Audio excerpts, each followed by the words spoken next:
Olá, alunos, bem-vindo a mais uma videoaula. Na videoaula de hoje, irei ensinar um pouco de produto escalar. Basicamente, irei resolver um exemplo de aplicação.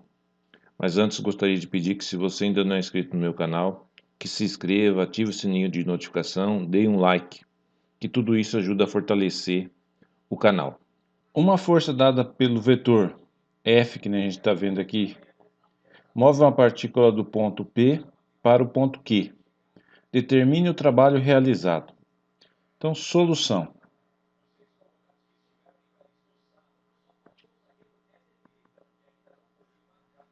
Então, quer determinar o trabalho. O trabalho a gente sabe que é o produto da força vezes o deslocamento.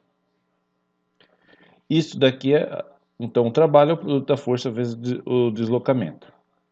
Também sei que o trabalho pode ser calculado pela norma da força vezes a norma do deslocamento vezes o cosseno do ângulo entre eles. Só que aqui não foi dado o cosseno do ângulo. Foi dado uma força F e aí a força D vai ser o vetor que eu vou determinar entre o ponto P e o ponto Q. Lembrando que a força F, ela tem coordenadas o quê? 3i mais 4j mais 5k. Simplesmente essa força F poderia aparecer assim, né? Ó, 3, 4 e 5. Então aqui na primeira forma que ela está aparecendo, ela está escrita sobre a base canônica, IJK. Aqui eu já escrevi a força dando as coordenadas com a seta em cima. Poderia simplesmente escrever F negritado e colocar os valores assim, ó, tá? No livro do Sturt, ele ainda usa um vetor para denotar então a força.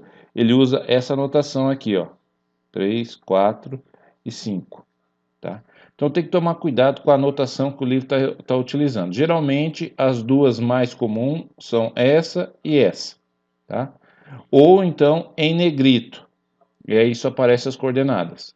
Só no livro do Sturt que eu vi que ele usa a notação de vetor desse jeito aqui.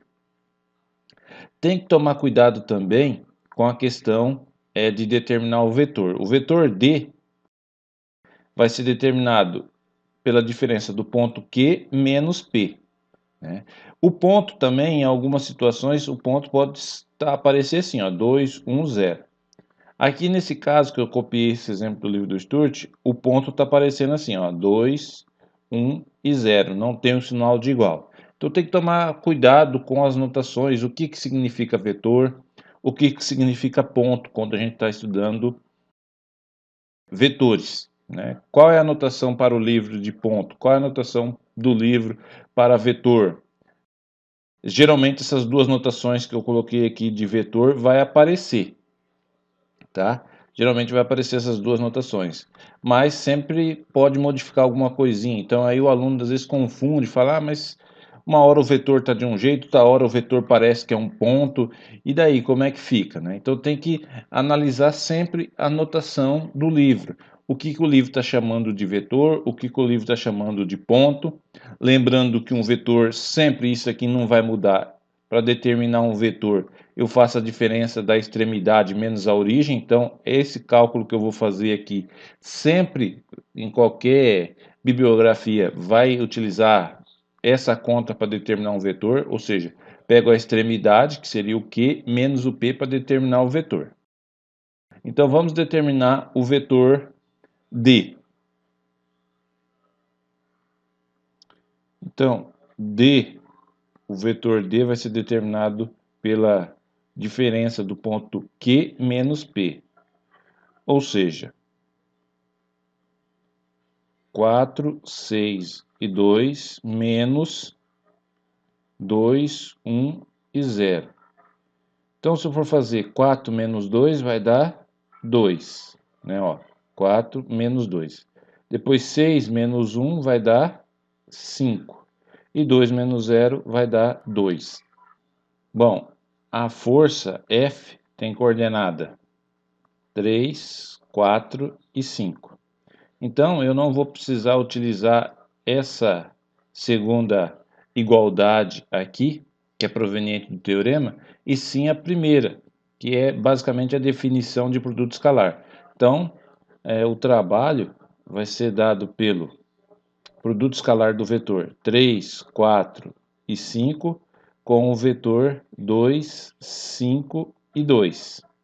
Então, isso vai ficar 3 vezes 2, mais 4 vezes 5, mais 5 vezes 2. Né? Então, vai ser 6 mais 20 mais 10. Né? 3 vezes 2, 6. 4 vezes 5, 20. 5 vezes 2, 10. A soma de tudo isso aqui vai dar exatamente 36. Aí, se a gente está trabalhando com... Se a força aqui, F, tem intensidade de newtons e deslocamento é 1 metro, então o trabalho é igual a 36 joules, né? Porque se eu considerar que a unidade da força é 1 newtons e da distância é 1 metro,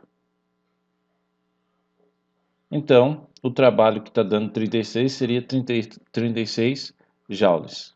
Aí vocês podem utilizar o livro do Paulo Boulos ou o livro do James Stewart, o livro de cálculo 2, no capítulo 12, que ele trabalha com uma revisão também do conceito de vetores. Obrigado pela atenção e até a próxima videoaula.